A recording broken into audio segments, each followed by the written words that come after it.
Halo VOC, katanya mau dagang, tapi malah ngejajah. Pasti tahu dong, salah satu perusahaan besar yang pernah ada di sejarah Indonesia. Ya, VOC yang itu, yang punya Belanda. Dan itu perusahaan dagang nggak sih awalnya? Tapi akhirnya, di Indonesia mereka malah mulai ngejajah. Nah, jadi di sini gue mulai coba bahas ya. Ada apa sih? Kok bisa-bisanya awalnya masuk sini untuk dagang, malah jadi ngejajah?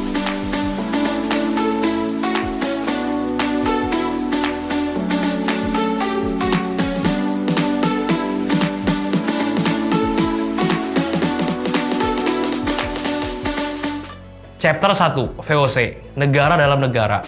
Vereins to Oost-Indische Compagnie, atau disingkat VOC, seharusnya udah nggak asing sama kita lah ya. Mau belajar sejarah Indonesia dimanapun, kayaknya nggak akan bisa lepas dari VOC ini. Selalu ada VOC. Jadi permasalahan ini adalah perusahaan yang bergerak di bidang rempah-rempah atau consumer, didirikan pada tahun 1602 ini.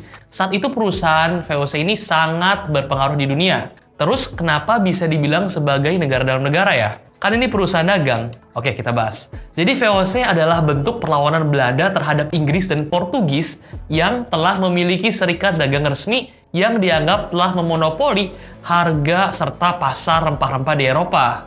Belanda yang masih berbentuk kerajaan saat itu tidak mau kalah dan akhirnya membentuk VOC sebagai sikap mereka untuk bersaing di dunia yang masih penuh dengan kolonialisme maupun imperialisme. Ternyata VOC ini bukan hanya perusahaan dagang. Belanda memberikan mereka hak oktroy. Coba gue jelasin sedikit ya. Jadi hak oktroy adalah hak istimewa yang memberikan kewenangan serta kekuasaan untuk perkembangan usaha si VOC di Hindia Belanda dan di jajahannya. Kewenangannya ini bisa sampai tahap di mana VOC bisa memiliki tentara, mata uang, dan bernegosiasi dengan negara tetangga lain hingga bahkan menyatakan perang. Nah, powerful banget kan si VOC ini? Jadi karena sumber dayanya udah besar dan kekuatan ini, gue rasa wajar mereka bisa menguasai jalur perdagangan, memonopoli perdagangan yang ada. Bahkan jadi perusahaan dengan valuasi yang besar. Bukan hanya pada masanya, tapi sampai di zaman modern sekarang ini. Nah, seberapa kaya sih emang mereka? Chapter 2, seberapa besar dan kaya. Nah, ini jadi ada perbandingan kekayaan antara VOC dibandingkan dengan perusahaan-perusahaan modern sekarang. Kalian bisa cek, pada tahun 1600-an, kekayaan VOC ini bisa mencapai 7,8 juta golden. Dimana kalau disetarakan dengan kurs USD, itu mencapai 7,9 triliun USD. Kalau dikonversi ke dalam rupiah, dengan kurs pada saat video ini diambil sekitar 15.000, maka nilai kekayaan VOC adalah sekitar 120 kuadriliun. Seberapa besar dari PDB Indonesia ya? Coba cek sendiri. Nah, di tahun 2017, bahkan ada yang membuat komparasi kekayaan VOC juga dibandingkan dengan perusahaan-perusahaan besar yang ada pada saat itu. Oke, ketika tulip mania lagi tinggi-tingginya di abad ke-17, itu bertepatan sebetulnya sama nilai VOC. Jadi kita nggak pernah tahu juga nilai sesungguh valuasi saat itu. Dan nilai pada VOC sama dengan 20 perusahaan besar di mana perbandingannya seperti Microsoft, Apple, Amazon, Alibaba, dan berbagai macam lainnya. Disebutkan pada tahun 1669, VOC merupakan perusahaan swasta multinasional terkaya sepanjang sejarah. Dengan aset berupa lebih dari 150 kapal dagang dan 40 kapal perang. Bahkan bisa lebih dari itu dan terus berkembang. 50.000 pekerjanya juga, hingga jumlah angkatan bersenjata pribadi mereka 10.000 tentara. Ngeri banget kan? Bahkan pembayaran dividen pemegang saham VOC saat itu sebesar 40%. Coba sebutin, ada nggak perusahaan yang bisa kasih dividen sebesar itu? Kayak betul ya VOC ini. Nah, mula-mulanya gimana sih? Jadi awal mulanya mereka itu tiba di Nusantara atau kita bisa sebut Indonesia ya. Chapter 3, VOC di Indonesia. Kita pernah dengar kalau di Indonesia dijajah Belanda selama 350 tahun. Tapi sebetulnya itu agak miskonsepsi sih. Karena sebetulnya VOC datang lebih dulu di Indonesia dengan tujuan untuk berdagang tadi. Walaupun akhirnya VOC yang semula berdagang malah mulai menjajah Indonesia. Walaupun di awal tadi gue sebut VOC punya hak oktroy yang lumayan istimewa sampai bisa menyatakan perang, tapi sebetulnya VOC ini diisi oleh para perusahaan dagang, bukan orang-orang militer sebetulnya. Terus kenapa bisa-bisanya tuh si VOC punya hak oktroy dan menyatakan perang? Oke, di Belanda pada saat itu agak samar-samar sih status antara masyarakat sipil dan juga militer. Yang sipil bisa tiba-tiba menjadi militer jika dibutuhkan oleh negara. Kenapa begitu? Ya apalagi kalau bukan buat dapat untung sebesar-besarnya atau meminimalkan cost dari negara. Karena lo tahu sendiri, kalau bikin koloni militer akan membutuhkan modal yang besar ketimbang membuat serikat dagang aja.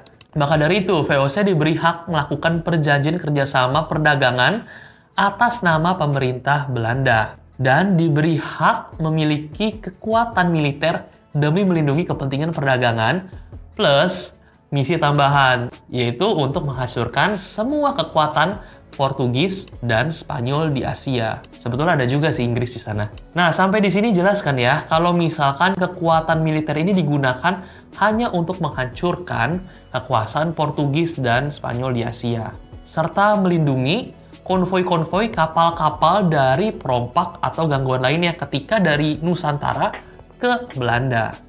Sedangkan untuk penguasa lokal, dalam hal ini adalah Indonesia, untuk berdagang aja jadi sebenarnya di awal. Chapter 4, perdagangan bebas kerajaan lokal. Para raja penguasa lokal banyak menolak kerjasama dengan VOC di 20 tahun pertama VOC didirikan. Salah satunya Sultan Banten yang membuka perdagangan bebas dengan banyak negara Eropa. Mulai dari Inggris, Portugis, Denmark, Prancis, semua ada di Banten.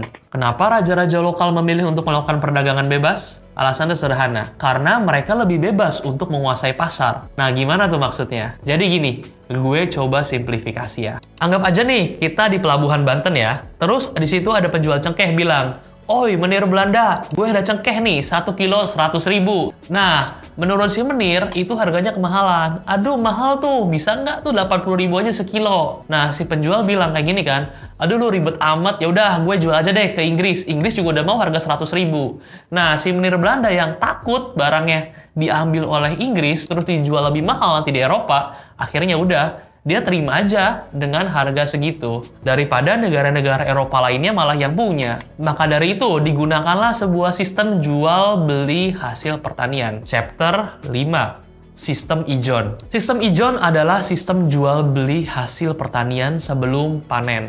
Jadi nanti setelah panen baru hasil pertaniannya diberikan ke pembeli. Nah, pada saat itu praktek jual beli hasil pertanian dengan sistem ini tuh lumrah banget sama orang-orang Belanda atau orang-orang luar negeri. Praktek ini banyak dilakukan di daerah kawasan Maluku sebetulnya. Awalnya VOC sih mau-mau aja pakai sistem ini, dengan tujuan untuk mengamankan hasil bumi, agar tidak dijual ke pihak lain. Sayangnya, ngarepin untung malah VOC yang boncos. Kenapa sih bisa gitu?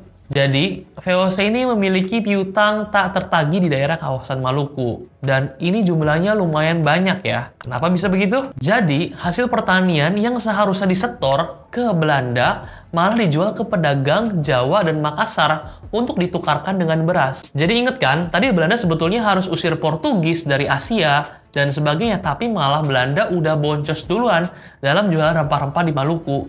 Jadi malang banget kan dia. Jadi akhirnya merugi deh di situ. Chapter 6, VOC mengusir Portugis. Akhirnya, VOC berhasil membantu Sultan Ternate mengusir Portugis dari Maluku dan mendapat hak dagang dengan orang-orang Maluku. Nah, ini satu step udah lebih dekat. Tapi perlu diketahui juga, kenapa Sultan Ternate ini ingin mengusir Portugis dari Maluku sih? Hal ini disebabkan karena tujuan VOC ini, tujuannya tuh beda dengan Portugis yang datang. Kalau Portugis datang dengan semangat gold, glory, and gospel. Sedangkan VOC hanya untuk tujuan berdagang saja, tanpa berusaha mengkolonisasi seperti yang akan dilakukan oleh Portugis. Selain itu, Portugis pun sudah mulai ikut campur terhadap politik yang ada di kerajaan Ternate. Kalau udah diusir, udah bebas dong VOC jualan di Maluku. Tapi nggak semudah itu faktanya. Jadi ada seorang admiral yang kemudian menempati bekas benteng Portugis di Pulau Banda. Saat itu orang-orang Inggris sudah lebih dulu berdagang di sana dan mendapat hati orang-orang Banda. Maka orang-orang Inggris ini menjelek-jelekan orang-orang Belanda.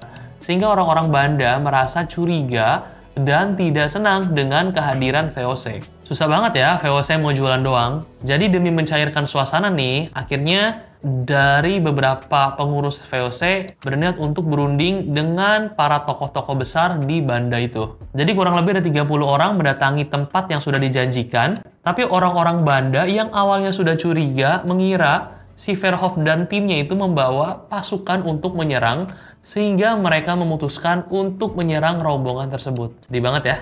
Dan dari 30 orang, 27 orang tewas termasuk si Verhoeven sendiri, yang kemudian kepalanya dipenggal. Kemudian sisanya melarikan diri, termasuk salah satunya adalah Jan Petersen, seorang yang namanya cukup terkenal di dalam panggung sejarah Nusantara. Ingin tahu kelanjutannya seperti apa? Saksikan kelanjutannya di part 2 ya. Sampai ketemu di video berikutnya, jangan lupa like, comment, share ya. Semoga bermanfaat. See you next time. Bye.